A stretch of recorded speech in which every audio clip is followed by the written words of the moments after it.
Nag-umpisa sa operasyon para ma-blackmail at mangikil ng ilang kilalang politiko. Pero habang tumatagal, nagpalit-palit na ng mga taong nabanggit.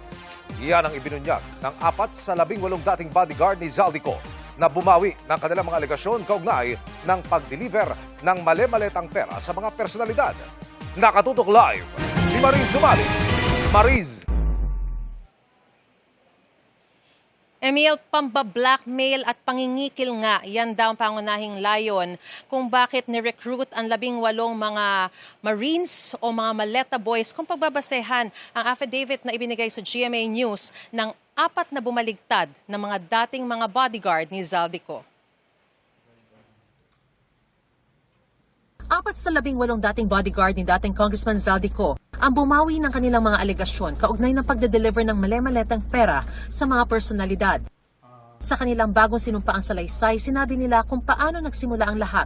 Ang punot dulo raw, operasyon para sa blackmail at extortion. Ang pinagmulan ko nito ay ako'y sinama sa 18 Marines at istorya ng mga basura para sa isang blackmail scam laban sa ilang mga kilalang politiko para palabasin na tumanggap sila ng iba't ibang halaga ng pera galing kay Congressman Zaldico. Sa salaysay na ito, sinabi niya ang alam niyang operasyon ay pang-blackmail at extortion sa mga personalidad na kilala sa politika, korupsyon sa gobyerno at mga high-profile na tao. Pero habang tumatagal, nagpalit-palit na raw ang mga taong nababanggit.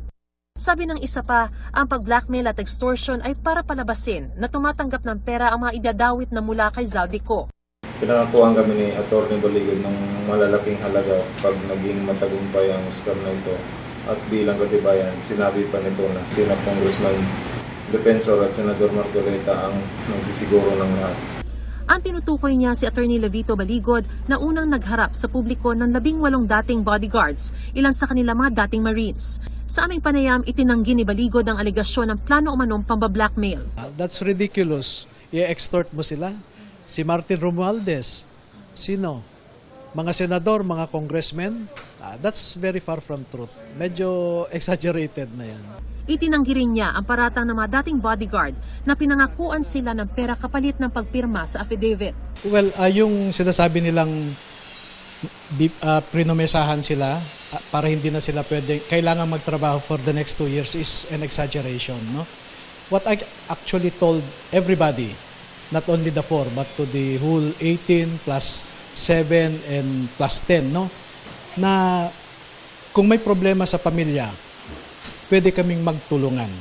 No? Pero yung promise na sinabi nilang limpak-limpak na salapi, that is the exact opposite of what I told them. Kanina kasama ni Baligod ang isa sa mga miyembro ng grupo na si George Villalon. Ang sabi ni Villalon, malaking pera umano ang inalok para sa pagbaligtad ng kanyang mga kasamahan.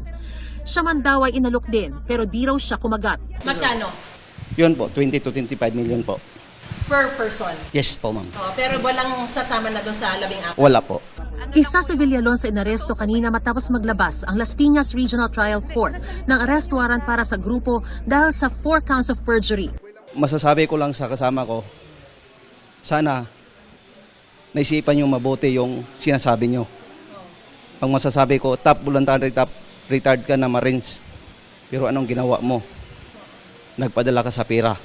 Kasama sa binawing alegasyon ng kanyang mga kasamahan ang paghatid umano ng kickback kina Pangulong Bongbong Marcos, Martin Romualdez at iba pa kaugnay ng flood control scam, bagay na kanila nang itinanggi noon. Emil, 3 lang sa 13 ang nakapagpiyansa. Sa ngayon ay narito pa sa Las Piñas City Jail ang kanilang abogado na si Atty. Baligod para malaman daw kung ano pa yung mga remedies na pwede niya magawa para makapagpiyansa na agad ang 10 natitira pa na hindi umabot ang pagproseso sa kanilang mga dokumento sa oras ng korte. Emil? Maraming salamat, Mariz Umali.